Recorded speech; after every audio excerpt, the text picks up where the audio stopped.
Вітаю ўсіх слухачоў Еўрарадыё. У студыі для вас працуе Зміцер Лукашук, і гэта сумесны стрым Еўрарадыё і Е-прамовы. Гісторыя з затрыманнем расійскіх баевікоў з прыватнай ваеннай кампаніі Вагнера яшчэ не стала нагодай для дыпламатычнага скандалу, але пэўнае напружанне паміж Беларусю і Расіяй ужо з гэтай нагоды ёсць.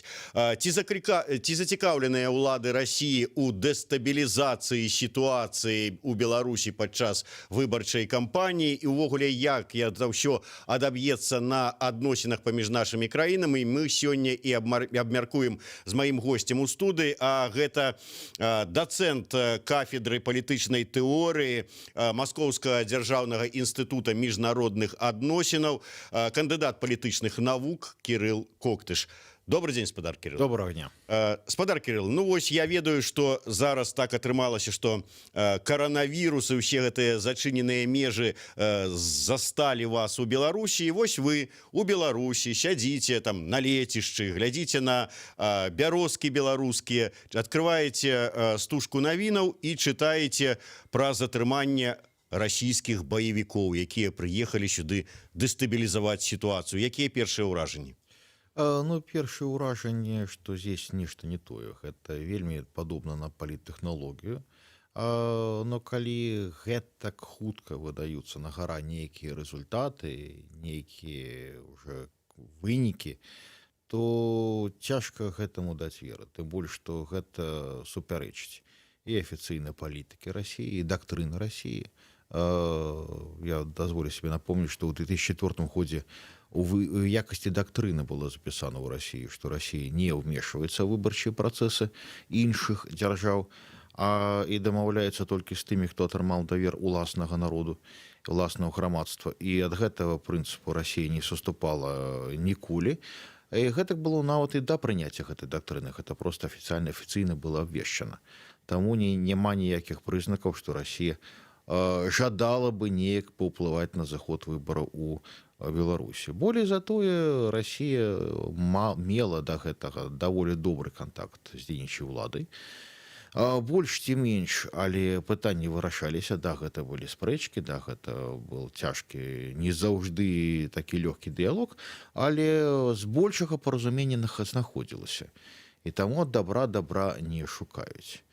Ну, а і па-трэцяе, калі браць той расклад, які склаўся у выніку перадвыбарчай кампаніі, калі, скажем, відавочна, што тыя арышты, которые прайшлі там, то есть сама кампанія Ціхановскую, якая ўсё ж такі, як не кажа, она арыентавалася на расчалавечванне образа беларускай улады, на магчыма культывавання там сілавого супрацьстаяння і гэтак далей, што вось гэты з аднаго боку гэтая кампанія, з другого боку тыя жорсткія крокі, якія прыняла беларуская ўлада, яны, канешне, сталі замінаць дыялогу з захадам.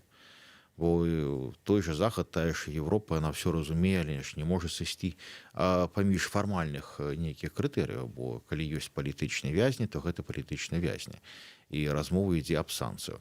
А калі атрымліваецца, што Беларусь гэта ахвяра, яна якраз вымушана трымаць абарону, тады і пытанне аб санкцыях можа неяк сысці на нет. Таму я б сказаў, што гэта, канешне ж, моцна падобна на паліттэхналогію, перш за ўсё. Ну і першае ўражанне, што гэта якраз такі паліттэхналагічная задумка, яна якраз такі даволі відавочна, яна празрыстая. А вось выкананне, ну, мяне асабіста яно не пераканала. Усё ж такі абвінавачваць 32 людзей з ваеннай падгатоўкі, якія проста ахраннікі порту, як высвятляецца, якія ехалі транзітамі, магчыма, гэта не ў першы раз ехалі. То есть вы якраз, то есть здаецца, што просто ці была дэзінфармацыя адносіна да главы дзяржавы, што ён прынял такія рэзкія крокі, ці гэта было парушэнне папярэдніх дамоўленасцей, бо відавочна, што такія перасоўванні якраз могуць быць, але каб 200 чалавек, 32 чалавек без зброі і пагражалі дзяржаву тым, што яны не п'юць гарэлку, но гэта неяк не вельмі пераканаўча, тым больш, што на наступны дзень, як я разумею, у них былі ўжо зарэзерваваны білеты на самалёт. Спадар Кирилл, вот мяне уразила зараз вот ваша фраза наконт дактрыны прынятай России, якая не ўмешваецца ні ў адныя выборы ва ўсім свеце. Давайте так, вы ж по пашпарце беларус, зараз знаходзіце ў Беларусі. Чаго вам баяцца? Давайте зараз расскажем усю правду. Ну, у рэшце рэштаў, ну, не вернецеся вы у Москву, дадуць вам тут магчымасць выкладаць, ці адкрыеце свой цэнтр які-нибудь паліталагічны. Я вот нават назву прыдумаў. Будзе цэнтр рэгіянальнага удасканальвання. ЦРУ Беларусь. І давайте вот правду всю расскажем. Навошта Путин хоча зрынуць Лукашенку з прэзідэнцкай пасады? А навошта яго зрынуць? Як навошта? Ну, надакучы ўжо, адносіны ўжо дрэнныя. А які сэнс? Расія хапае ўласных унутраных праблем. А дактрына, я ж дазволю сабе закончыць, што дактрына гучыць так, што паколькі лідары дзяржаў, якія там постсавецкія, астатніх дзяржаў, выражаюць інтарэсы свайго ўласнага грамадства, то, канешне, яны будуць шукаць агульную мову з Расіі. Бо ігнараваць расійскі фактор на постсавецкай прасторах гэта проста неразумна. Гэта і эканамічна невыгодна, і палітычна не блізарука. А таму першая пасылка, што любая разумная ўлада, якая атрымала давер уласнага грамадства, канешне ж, знойдзе паразуменне з Расіяй, і больш ці менш гэта спрацоўвае.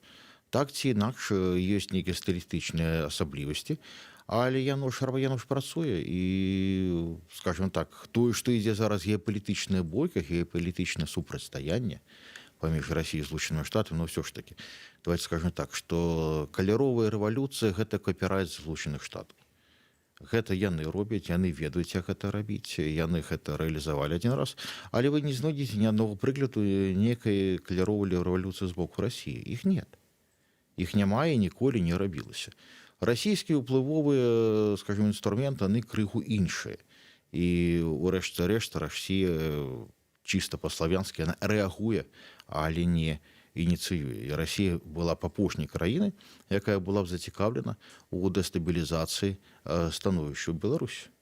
Атрымліваецца, што ўсе размовы пра умяшальніцтва Расіі, скажем, у амерыканскія выбары апошнія, якое нават вот нібыта было ўжо даказана. Там, скажем, я там чытаў пра тое, што нават недзе там на выбарах у Мадагаскары нейкія там расійскія стаўленікі былі там 3 ці 5 з 7 кандыдатаў і прэтэндэнтаў на пасаду. Я ўжо не кажу пра блізкія краіны. Няўжо вось сапраўды яны так вот каго выбераце, таго і выбераце, а мы тут пастаім, пачакаем, ніякім чынам не спрабуюць уплываць на сітуацыю, умешвацца. Хай сабе не з шляхам рэвалюцыі, а шляхам вот... Я б сказал так, ну, гэтыя абвінавачанні, якія Хілары Клінтон падняла, якобы Расія ўмешвалася ў амерыканскія выборы. Ну, па-першае, ніякіх доказаў не было зроблена. Па-другое, правда ў тым, што Хілары Клінтон была куды болей выгодным кандыдатам для Расіі, чым Трамп. Бо заўжды дамаўляцца з праціўнікам куды лягчэй. Гэта тэорыя перагавораў, гэта базавая першапачаткова. Бо тое, хто найбольш радыкальна супраць цябе паступае, той якраз і зробіць дамову. Бо ніхто яго з яго збірацелей, з яго групы падтрымкі не папрахне, што ён саступіў, бо за ім толькі сцяна. Ён жа радыкал. Таму з радыкаламі ўсе дамоўленасці якраз заключаюцца даволі лёгка, і яны апынуюцца даволі трывалымі. Так што з пункту гледжання перагаворнай пазіцыі з Трампам Расія куды больш згубіла, чым магла згубіць і атрымала бы з Клінтон. Клінтон была больш выгоднай. Таму я б сказаў, што гэта унутраамерыканская рэч, бо прызнаць, што грамадныя грошы, якія былі ўкладзены там, Сорос называў суму пад 30 мільярдаў даляраў. І яны былі проста праіграны ўласным палітэхналогіям, на гэта ж немагчыма.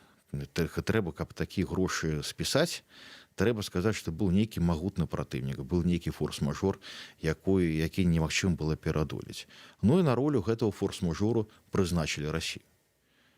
Ось, ну, Не смешно ж самим было Злучаным Штатам, то суперзвярхдзяржава, найбольш адзіны гегемон у свеце, які кантралюе амаль увесь свет.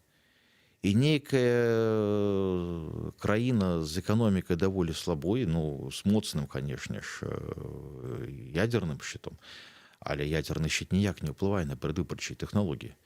Але краіна, якую там Обама называл там бензоколонкой, а не Обама Маккейн.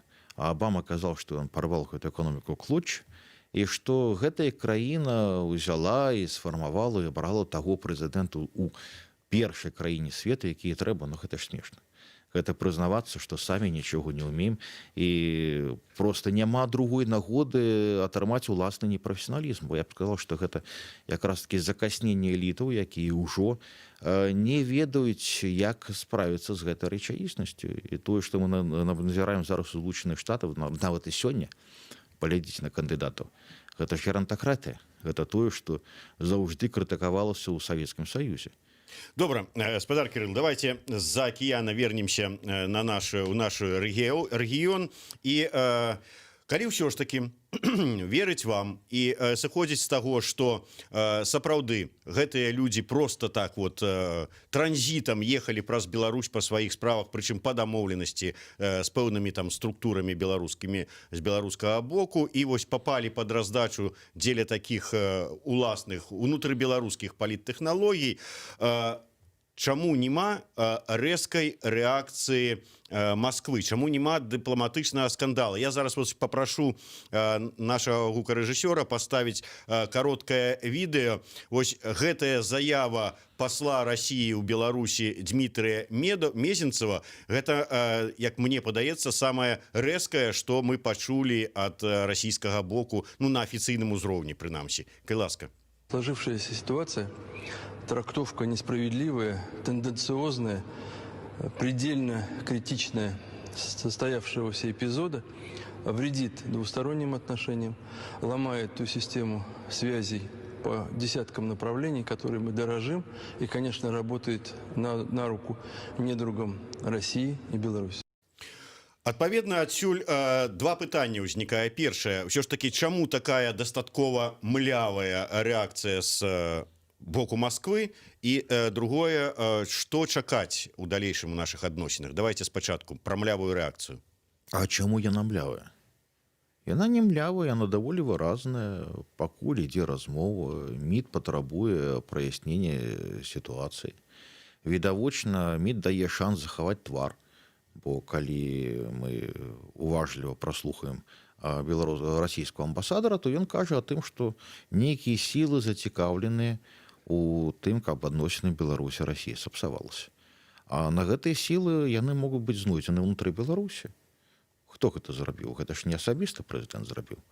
Так што якраз гэта вельмі карэктная дыпламатычная прамова, якая дазваляе усім захаваць твар і неяк выруліць з гэтай сітуацыі.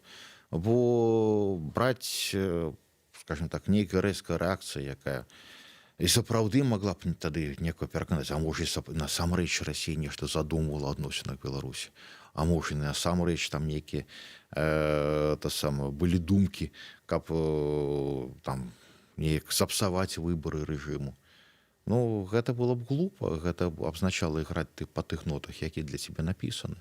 Добра, але вот глядзіце, учора следчы камітэт заявіў, што супраць Ціхановскага і Статкевіча выстаўленыя дадатковыя абвінавачванні, і што гэтыя людзі, вот баевікі, назовём іх так у двукосі, пакуль што, яны прыехалі менавіта па замове Ціхановскага і Статкевіча, по іх просьбе. І калі зараз гэтая версія будзе асноўная, і Расія, якая, вось, як вы кажаце, зараз дала магчымасць праз Мезенцева захаваць твар, яна што, будзе гэта версія расійскім бокам прынятая, нягледзячы на тое, што гэтыя людзі ехалі проста праз Беларусь? А як жа мы сваіх не кідаем? І гэта, конечно, версія не спрацуе, но даць веры, калі мы кажам, што гэтыя людзі ехалі па замове Ціхановскага, а Ціхановскі так или ці інакш, але падтрымліваецца перш за ўсё тымі тэлеграм-каналамі, ды не толькі, якія базуюцца ў Польшы, то мы павінны тады казаць аб гіпатэтычным польска-расійскім хаўрусе супраць Лукашэнкі, ну гэта ж немагчыма. Гэта просто несур'ёзна, гэта над гэтым будуць просто, скажем так, з усмешкай успрымаць і ў Варшавы і ў Маскве. Я вас Гэта ўсё ж таки звучыць, конечно, тэарэтычна вельмі цікава, але гэта упраць у адну павозку коня і тарапітную лань. Гэта розныя зусім гульцы. Тэлеграм-каналы, вот як вы кажаце, размешчаныя ў Польшчы, яны, можа, падтрымліваюць не Ціханаўскага, а пратэсныя настроі, якія мы выразнікам стаў і, можа быць, рухавіком стаў Ціханаўскі, а самого Ціханаўскага вінаваціць у сувязі з Масквой. Калі казаць пра структуру фінансавання, пра структуру размеркавання гэтых тэлеграм-каналаў, ну, відавочна, што гэта даволі добрая пастаўленая заходняя тэхналогія. Такіх тэхналогіях няма ў Расіі, такіх тэхналогіях няма ў Беларусі. Я глядзел вывучэнне тэлеграм-актыўнасці, як яно працуе, як яно, скажем, размяркоўваецца і тыражуе адзін аднаго. Гэта якраз тыпічная, нават заходнееўрапейская тэхналогія, якая, скажем так, у Брытаніі недзе нам спрацавала. Я не ўпэўнены. Плюнули у твар усім расійскім ботафермам. Ну, я просто ведаю, хто і як працуе. Ёсць нейкія позіркі, ёсць тыя IP-адрасы, якія адслежваюцца, якія адсочваюцца. У рэшце рэшт, усё, што атрымліваецца ў інтэрнэце, яно не так хутка, але гэта ўсё можна вытащыць на белы свет і паглядзець, дзе, як і што рухалася. Гэтай тэхналогіі на сёння ёсць толькі ў Расіі, у Злучаных Штатах, гэта так. Тэхналогія адсочвання — гэта якраз прадмет дыскусій аб тым, як рэгуляваць інтэрнэт-прастору і што з ёю далей рабіць. Але тое, што ўсё, што зроблена ў інтэрнэце, пакідвае сляды, гэтыя сляды адсочваюцца, і тэлеграм-канал таксама не выключэнне. Да гэтага патрэбуецца пад нейкі час. Магчыма, калі там расследуецца інтэрнэт-крымінал, то патрабуецца і год і паўтара, каб распутаць все узелкі, як што рухалася і як што рабілася. Але яно ўсё ж распутваецца. Там нічога не схаваеш. Так вось, калі казаць пра тыя даследаванні і пра тыя тэхналогіі, якія спрацоўваюць, я з усёй адказнасцю магу сказаць, што так, это не расійскія тэхналогіі.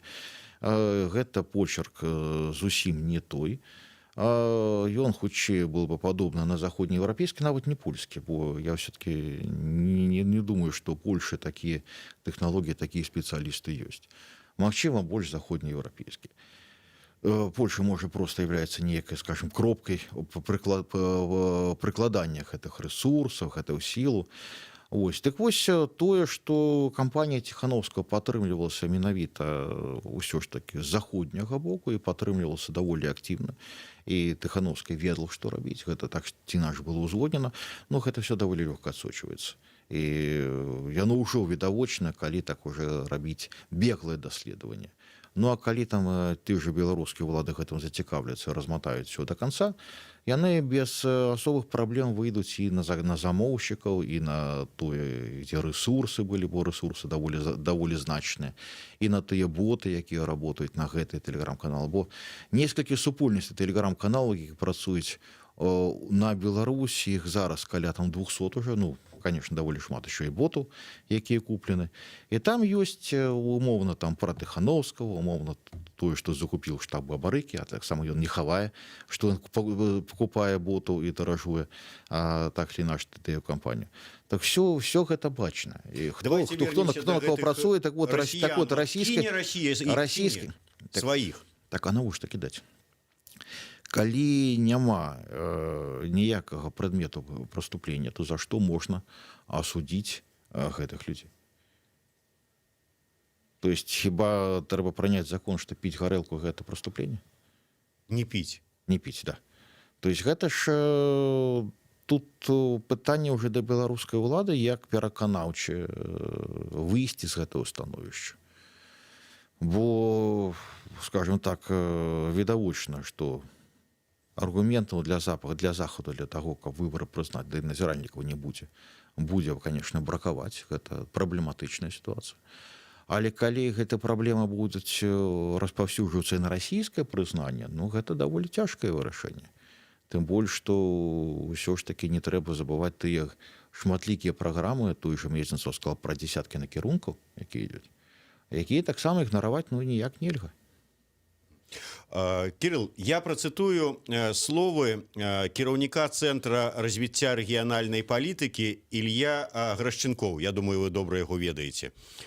Илья Грашченков, это расійскі эксперт, піша: гэта гісторыя канчатковы разрыў Мінска з Масквой. Я не ўяўляю, як можна збіраць саюзную дзяржаву на фоне ўсёй гэтай гісторыі з падрыхтоўкай Майдана ў Беларусі. Разрыў з Масквой ці не? Да, конечно, не. Канешне, не, і больш за тое, калі уважліва праслухаць звяртанне беларускага прэзідэнту з нагоды затрымання гэтых 32 расейцаў, так гэтая заява была, гэта прыглашэнне да перамоў, гэта перамоўны торг, гэта гандаль. Але гэта ніякі не разрыў і ніякіх, скажем так, рэзкіх крокаў, конечно, прынята не было. Да, своеасаблівы гандаль, да, як я уже казал, што прагматыка яна відавочна. Бо в России, ну, на мой погляд, ну, як больш ты менш дыпламатычна, але растлумачыш, што, конечно, заходнія санкцыі Беларусі не патрэбны. Ну і таму так атрымалася. Вось так патрэбілася. Вось, ну, з пункту гледжання прагматыкі все разумна. З пункту гледжання того, каб яно пераканаўча было, яна спрацавала, ну, мяне гэта не пераканала. І мне гэтак здаецца, што шмат каго таксама гэта не пераканала. Вось, і гэты эксцэс выканальніка, канешне, ён ёсць. Ну, а тое, што выкарысталі становішча вот, як маглі, ну, выкарысталі як маглі, якія ёсць паліттэхнолагі, такія ёсць. Ці не паліттэхнолагі, ці ты людзі, якія рашэнні прымаюць. Бо я ж зусім не выключаю, што таго Лукашенка просто паставілі перад фактам. А потым ужо яму прыйшлося нешта вырашаць і неяк браць на сябе адказнасць. Я яшчэ одну цытату Грашченкова прачытаю. Еўропа гатовая трываць Лукашэнку яшчэ на адзін тэрмін, пасля чаго можа пачацца еўраінтэграцыя, якая зробіць інтэграцыю з Расіяй немагчымай. Пакольку еўраварыянт для Лукашэнкі аптымальны, відаць, ён на яго вырашыўся. Лукашенко прыняў, хутчэй за ўсё, курс на Еўропу. Ніякай інтэграцыі з Расіяй не будзе. Лукашенко засцерагаецца як амерыканскіх, так і расійскіх спецслужб. Вось вы, знаходзячыся ў Беларусі і гледзячы за тым, што адбываецца ва ўладзе, якія рашэнні прымаюцца, як яны ажыццяўляюцца, вы адчуваеце, што вось такі еўрапейскі вектар, да яго стала хіліцца і сам Лукашенко, і кіруючая вертыкаль? Да я б сказал, што беларуская палітыка — гэта балансаванне. Гэта балансаванне, пры гэтым грошы атрымліваюцца дзякуючы шчыльным стасункам з Расіяй. Эканоміка працуе, урбанізацыя захоўваецца дзякуючы шчыльным стасункам з Расіяй. І калі казаць пра еўрапейскі вектар, ну, а якія абавязкі тая ж Еўропа возьме па падтрыманню беларускай прамысловасці? Ну, ніякія. Гэта ж усё зразумела. Вось, адна справа палохаць Расію тым, што Беларусь можа зруліць на захад. Вот, а другая справа, насамрэч, нешта такое рабіць, што парушыць эканоміку, што абрушыць улад, узровень жыцця, што даволі істотна абрыне. І гэта будзе даволі балючае развіццё. Так што тут все так, я б не рабіў нейкіх моцных заявак. Увогуле, калі браць усе апошнія, скажем, постсавецкае развіццё Беларусі, гэта такое маруднае, але ж ўсё ж такі балансаванне ва ўласных інтарэсах. Бо Беларусь не працавала ніколі на захад, яна выкарыстоўвала адносіны з захадам для ўласнай карысці, яна ніколі, скажем так, не была ў чыстым відзе прарасійская, але таксама з гэтых адносінаў извлекала выгоду на ўласную карысць. І больш ці менш Беларусь асталася адзінай усходнееўрапейскай краінай, якая здолела, дзякуючы гэтаму балансаванню, захаваць нейкую самастойнасць, бо ўсё ж такі у іншым выпадку, у заходнім выпадку ці у любым іншым гэтай самастойнасці было б куды менш. Ці самастойнасць была б у эліту, але не была б у грамадства. А тут надо все-таки дать белорусской владе должное, что все ж таки элиты не супрацьпастаўлены грамадству. И все ж таки экономика одна и та же. А не тое становішча, калі ў кожнага свой асобны харч, свой асобны стол, свой асобны улад жыцця. Добра. Уявім сабе, што вось так вырашылі згуляць, такія паліттэхналогіі скарысталі, людзі гэтыя абсалютна выпадкова трапілі пад раздачу.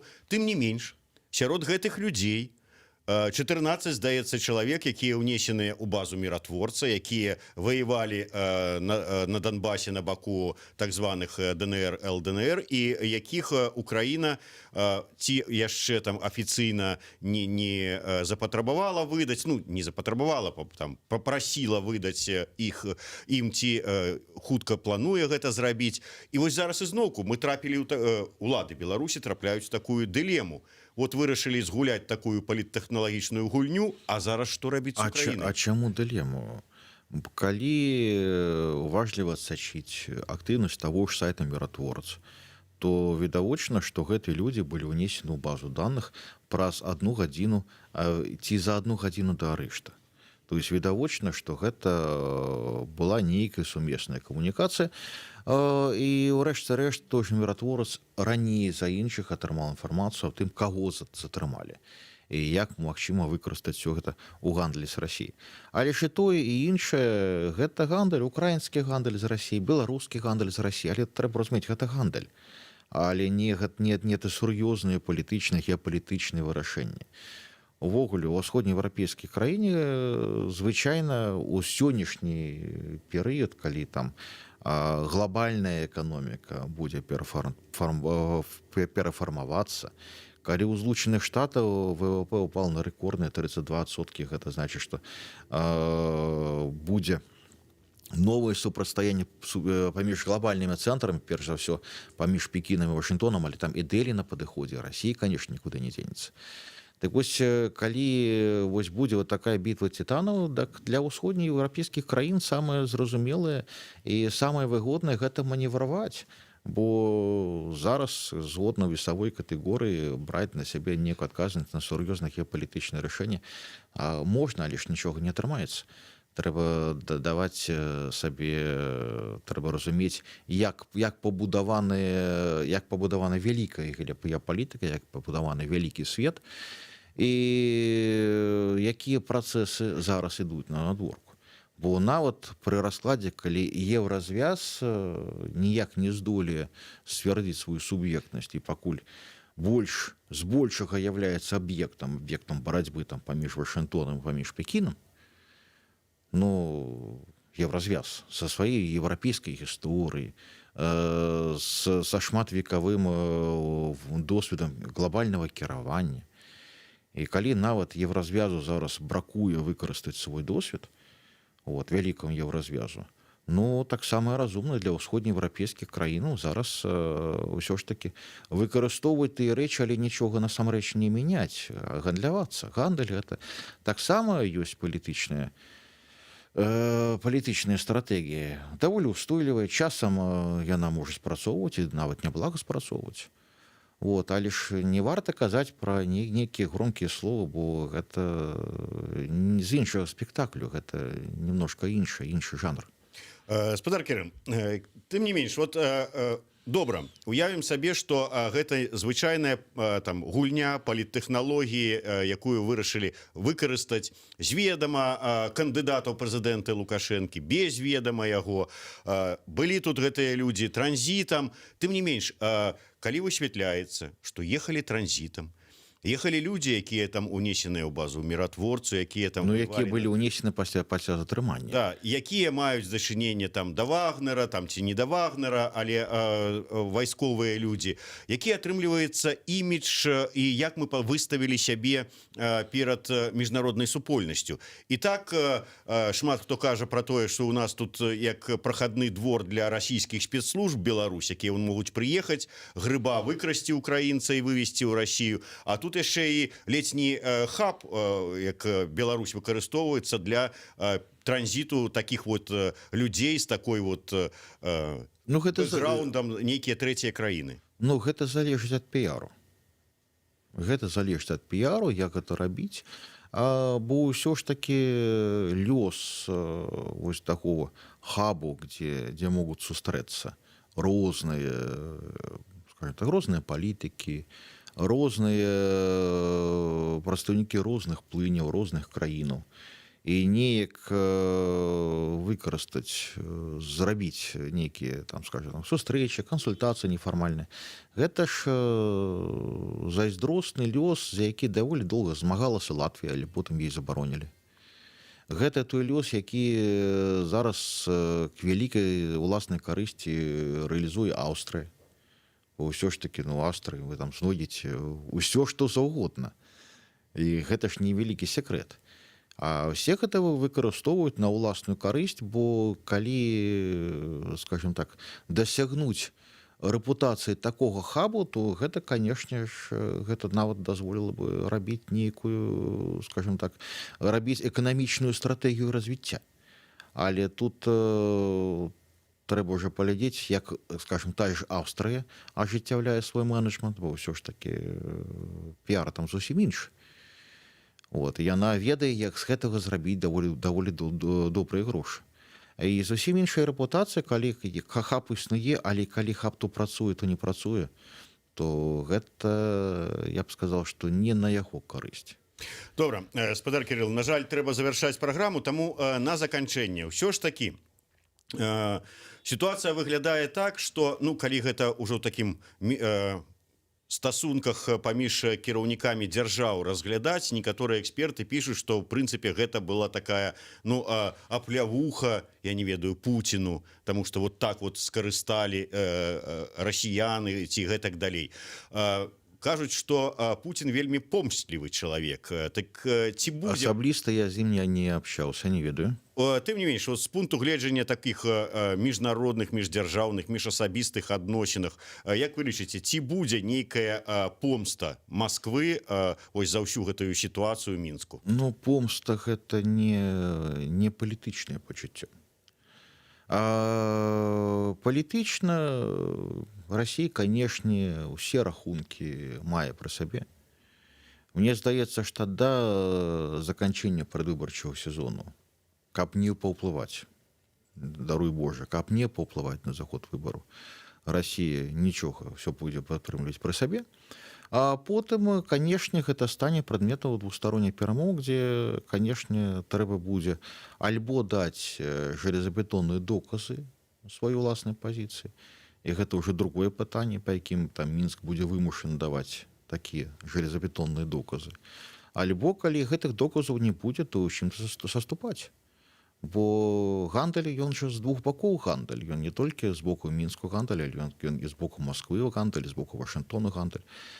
Так што я б сказаў, што Масква будзе вернай сабе, яна ў выбары ўмешвацца не будзе. І Масква ведае, што час так ці інакш але працуе на яе. Бо зараз ініцыятывы Мінска прадставіць доказы, што ўсё, што ён зрабіў правільна. Ну, калі прадставіць, тады з гэтым будзем неяк размаўляць і будзем з гэтым неяк жыць. А калі не, то, канешне, перамоўныя пазіцыі пагоршацца, і амбасадар Месензава якраз менавіта пра гэта і сказала, пра дзесяткі накірункаў жыццёва істотных і для Беларусі, у першую чаргу.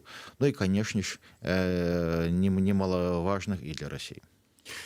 І тады верагодна, што ізноўку на павестку дня ўсплыве так званая 31-я дарожная мапа. А я не ведаю. Вот з чаго я не ведаю, таго не ведаю, што там выпрацоўваліся, я нават і першыя папярэднія 30 таксама не бачу. Магчыма, гэты накірунак будзе, магчыма, нейкі іншы. А ўрэшце рэшт зусім разныя формулы зносін яны будуць. Галоўнае, Расія неаднаразова заявляла, што каб рэсурсы неяк адпавядалі палітычным амбіцыям.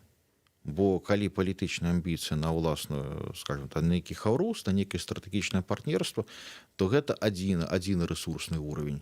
А калі гэтых амбіцыяў няма і ўсё куды скрамней, ну гэта іншы рэсурсны ўровень. Ну тут все зразумела, все проста. Дзякуй вялікі. Я нагадаю, што ў нас у гасцях сёння быў кандыдат палітычных навук Кірыл Коктыш. Зміцер Лукашук працаваў для вас у эфіры. Сумесны стрым Еўрарадыё і яе прамовы. Слухайце і глядзіце нас.